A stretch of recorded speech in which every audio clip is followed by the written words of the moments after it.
Let's get it started in here.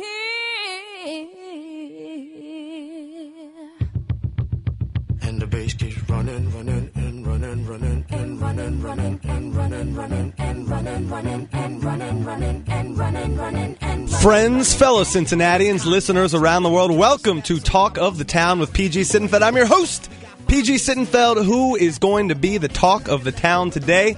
Give us a call, 513-749-1230, 749-1230. I am your Cincinnati City Councilman, but for the next hour, just here to be part of the conversation.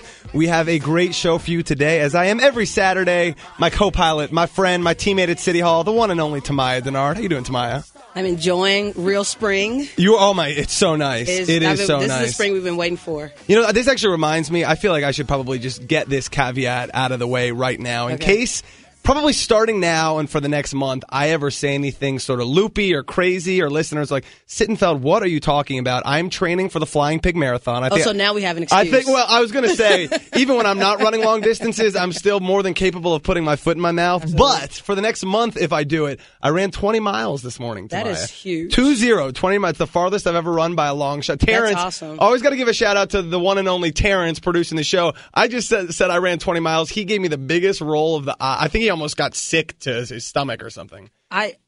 Terrence ran 20 miles in the year 2012. I think is that about right? Total.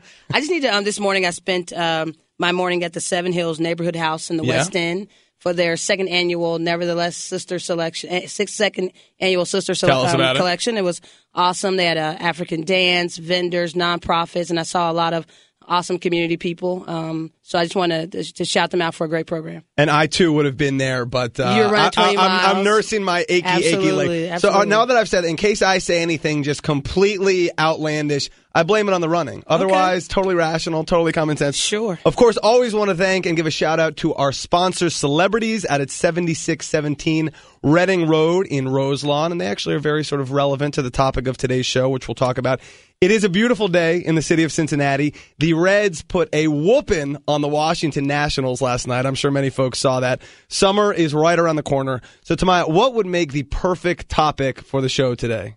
I can only think about Reds and beer. Reds and beer. Today, you're clairvoyant. This is the Beer Me episode of Talk of the Town. I'm going to introduce our expert guests in just 1 second, but this is what I would like to hear from folks. What is your favorite beer? There are probably more beers out there than I can count. I mean, most of us could probably name, 20 beers just off the top of our head. There are probably hundreds of actual beers out there. So I want to know, what's your favorite beer? And what's your favorite place to drink that beer? And if you have any questions about the brewing industry, about beer, and I have plenty of questions of my own, I'm delighted to now welcome to the show the CEO of the Christian Moerlein Brewing Company, Mr. Greg Hardman. Greg, welcome to Talk of the Town. Thanks for having me. We're delighted you're here, and I should also mention to folks, there's a guy named Greg Hardman who is a Hamilton County Commissioner. That is a different person. We've got the CEO of the Christian Moerlein Brewing Company, and then also in studio with us today, Steve Hampton, the Executive Director of the Over the Rhine Brewery District Redevelopment Corporation. We're going to unpack all of what that means.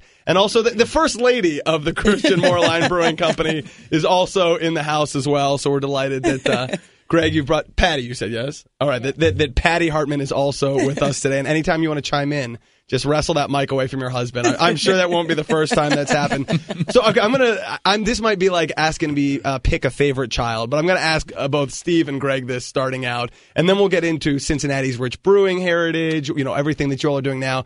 I got to have you pick a favorite beer. And Greg, I'm guessing what brand yours might be, but within that brand, your favorite beer and your favorite place to drink that beer. And Terrence, we're going to get an answer out of you too. Before we started the show, Terrence was saying, do I look like I enjoy beer? And to which the answer was yes. So Terrence can mull on his answer. Greg, we'll start with you. Single favorite beer. My single favorite beer is the beer that I helped to design. That's the Moerlein Over the Rhine Ale. The Moerlein Over the Rhine Ale. OTR. The reason why is because it was a tribute, one, to the people involved in the Renaissance of Over the Rhine. Yeah. And also it was the way brewers brewed beer during the mid 1800s. Prior to lagering, they actually didn't have the lager yeast, so they actually had to use ale yeast in the beer, and it's an early settler's ale. My favorite place to drink it Next to your lovely wife, obviously, but your second favorite place to drink it. Yeah.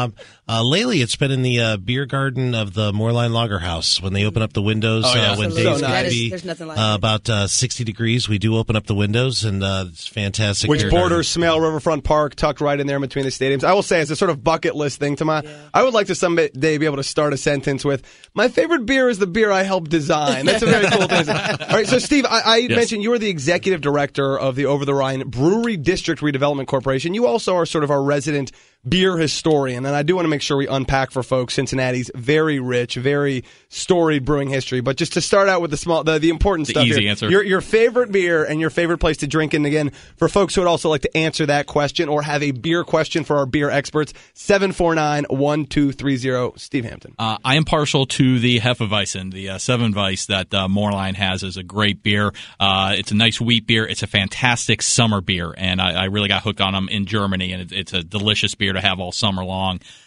2 favorite places. I got to go with 2. I got split loyalty here. Either Milton's or Arnold's. Those are my 2 favorite places to have a beer. Great neighborhood places and classic Cincinnati place. Well, Steve, so you are the sort of resident historian. And Greg, obviously, chime in anytime.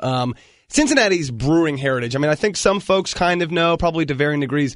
We have been, or maybe are becoming again, a beer mecca, a brewing capital of the Midwest, of the country. But give us some of the longer term history.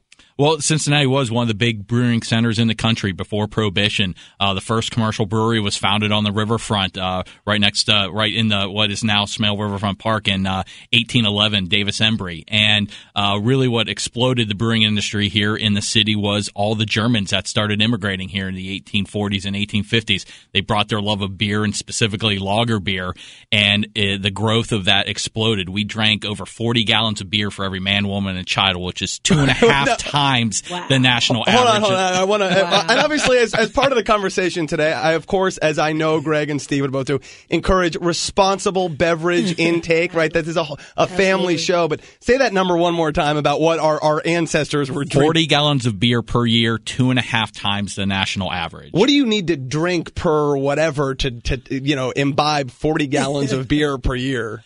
I have not done the math, but no, at the time, water wasn't as safe. It was considered, and actually lager beer was less alcohol, and it was more refreshing. So that's what really allowed you to kind of drink that beer all day long. And then what was the sort of peak, and we'll get to the phone lines in just a second, but what was the sort of peak of Cincinnati being a beer mecca, a brewing capital, and then when did it start to decline? Did Prohibition wipe things out? What happened? Yeah, really before Prohibition, we were one of the largest production centers. Christian Moerlein, the original Christian Moerlein Brewing Company, was one of the top 5 largest breweries in the country, sending its beer around the globe along with a lot of other local breweries. And Prohibition was really what killed us here. We lost a lot of breweries. A lot of the breweries never reopened, and we lost a lot of that local appreciation of beer. We never really fully recovered from that. And I will say, I want to talk a little bit there are a lot of topics I want to talk that sort of are about beer specifically and also sort of related to beer, the advertising industry around beer, but the whole notion of Prohibition. T, could you fathom that if they announced tomorrow, no more alcohol, folks? We really apologize, but it sounds. How foreign does that sound? That sounds so crazy, and I couldn't imagine because A, we enjoy it. B, so many people rely on it. So many jobs. Yeah, oh, heck yeah. So, no question. The economic and social impact would be devastating. All right, I want to get to the phone lines here. We'll go to line 2. And Bob, welcome to Talk of the Town. Yeah, how you guys doing? I'm hanging in there. Are you a beer drinker, Bob? Not really. I used to haul it.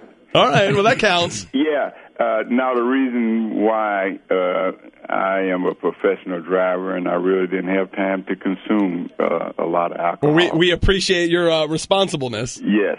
But my question is, I used to haul Wiedemann's Brewery beer, and I was in a conversation with a person the other day, and they said that they could still get Wiedemann's beer, and I was dumbfounded when they said that.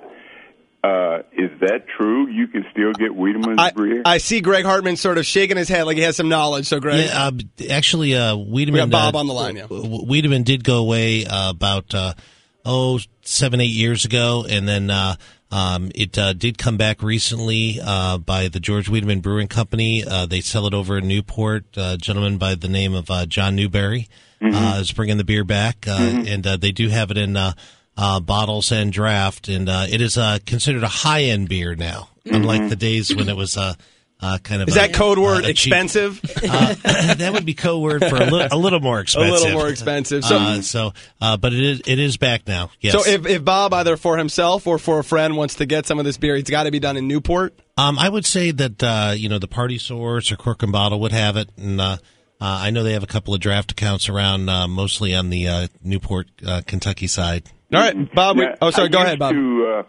Just very quickly, I used to take that beer to Farmingdale, New York, Colorado, Tennessee, all over Ohio. I mean, that Wiedemann beer that was a good beer. We took it everywhere. Bob, you're making me thirsty, man. And of course, in '79, when they closed the brewery down, we were a trucking company that was contracted to haul Wiedemann's beer. Were you contracting with G. Heilman Brewing Company? Yeah, we was contracted with them. Yep. Bob, we were out of Paducah, Kentucky. Well, Bob, we appreciate the call. We actually got to go pay some bills and take commercial, but now you know where you can hunt down this Revive beer, so we'll talk to you again soon. You are listening to Talk of the Town on 1230 The Buzz with PG Sittenfeld. We'll be right back.